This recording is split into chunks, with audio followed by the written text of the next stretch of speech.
Hello friends, how are you all? I hope you all are fine.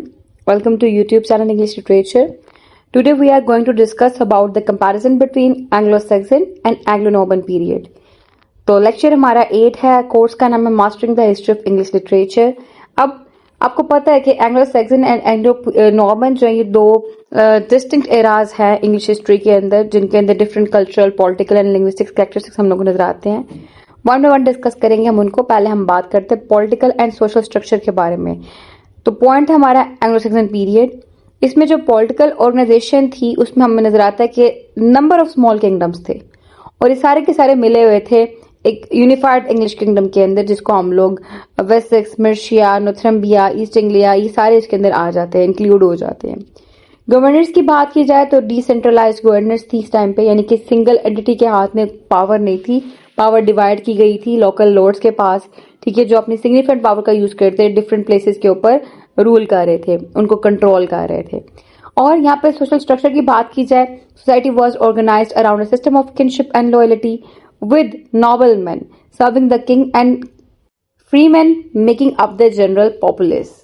मतलब नॉबलमैन जो थे वो किंग को सर्व कर रहे थे, किंग के साथ अपनी एसोसिएशंस दिखा रहे थे, और जो फ्रीमैन थे वो जनरल पॉपुलेस का पार्ट बन रहे थे। फिर कॉन्सेप्ट ऑफ वेगिल्ट वहां पे मौजूद था। ये क्या था? Man price. इसका मतलब उस लॉ के अकॉर्डिंग कोई पर्सन किसी को इंजरी पहुंचाता था या किसी की डेथ हो जाती थी या कोई भी नुकसान होता था, तो उस टाइम पीरियड पे जो लॉ थी और उसके अकॉर्डिंग वहां पे उनको मैन प्राइस यानी कि कुछ रिवॉर्डिंग प्राइस दी जाती थी या कुछ कंपनसेटिंग प्राइस दी जाती थी उनको। अब एंग्लो नॉर्मन पीरियड के देखें तो हम लोग देखते हैं यहाँ पे जो नॉर्मन कन्क्वेस्ट था उसने सेंट्रलाइज्ड फ्यूडल सिस्टम को इंट्रोड्यूस करवाया था, यानी जो पावर थी वो सिंगल पर्सन जो है उसको कंट्रोल कर रहा था, ठीक है। और यहाँ पे हमारे पास रूल जो चल रहा था वो विलियम द कनकरर का था और उनके सक्सेसर्स थे जो यानी कि जानशीन वन बाय वन आ रहे थे।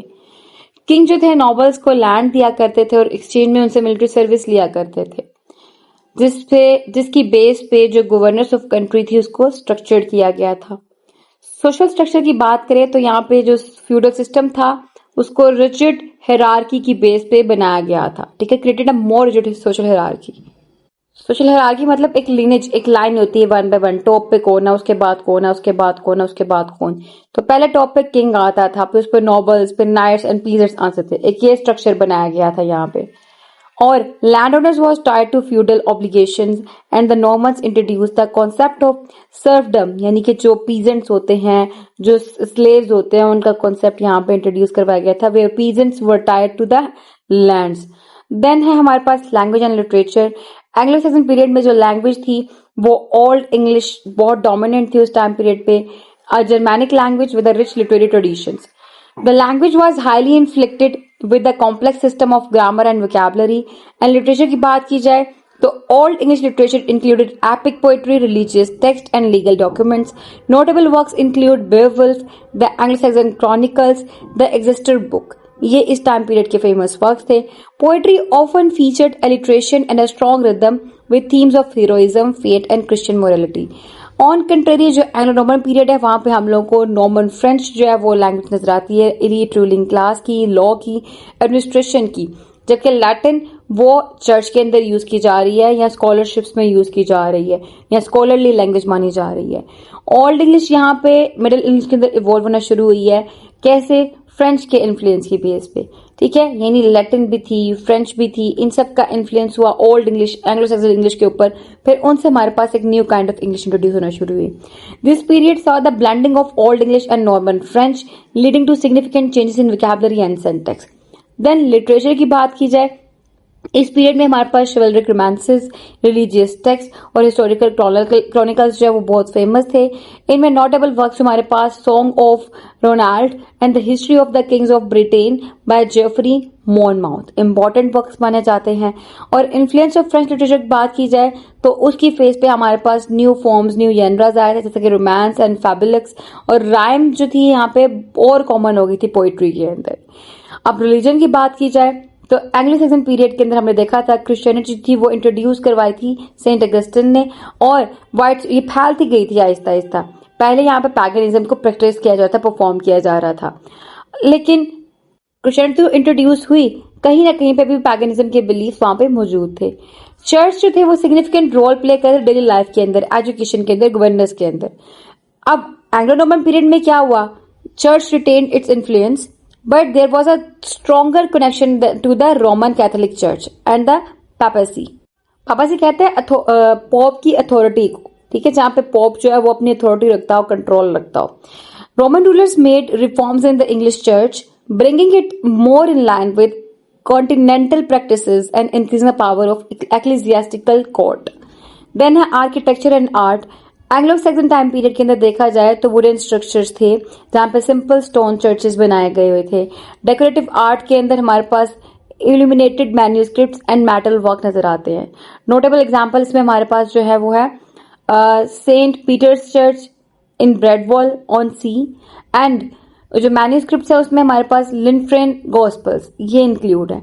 अब एंग्लो नॉर्मन टाइम पीरियड के अंदर हमारे पास रोमांस नजर आते हैं, रोमांस आर्किटेक्चर नजर आते हैं, जिसमें हमारे पास मैसिव स्टोन्स बिल्डिंग्स हैं, राउंड आर्क्स हैं और लार्ज टावर्स हैं, जिसमें हमारे पास एग्जाम्पल है डहम कैथेड्रल की और the white tower of the tower of London. इनकी आर्ट एंड आर्किटेक्चर जो है इस टाइम पीरियड पे मोर एलैबोरेटेड हो चुका हुआ था और यहाँ पे ग्रैंडर के ऊपर, ड्यूरेबिलिटी के ऊपर ज्यादा एम्फेसाइज किया गया था। इकोनॉमी एंड ट्रेड की बात की जाए तो एंग्लो सैक्सन पीरियड के अंदर इकोनॉमी जो थी एग्रेरियन थी, यानी एग्रीकल्चर बेस्ड, के कल्टिवेटेड लैंड या कल्टीवेशन ऑफ लैंड है उसके बारे में बात की जा रही है। जहाँ पे यहाँ पे क्या होता है, यहाँ पे ट्रेडिंग की जाती थी good like wool, metal work and pottery. ठीक है, market and trades routes were established within England and with the continent. Towns began to grow but they were relatively small and few. और Anglo Norman period के अंदर the Norman conquest led to increase trade and economic integration with mainland Europe. The feudal system also influenced economic relations and land tenure. Towns and cities expanded, becoming centers of trade and commerce. Then, in summary, summarize करें इन points को, Anglo-Saxon period was marked by a relatively decentralized political structure, a strong tradition of Old English literature, and the gradual Christianization of England.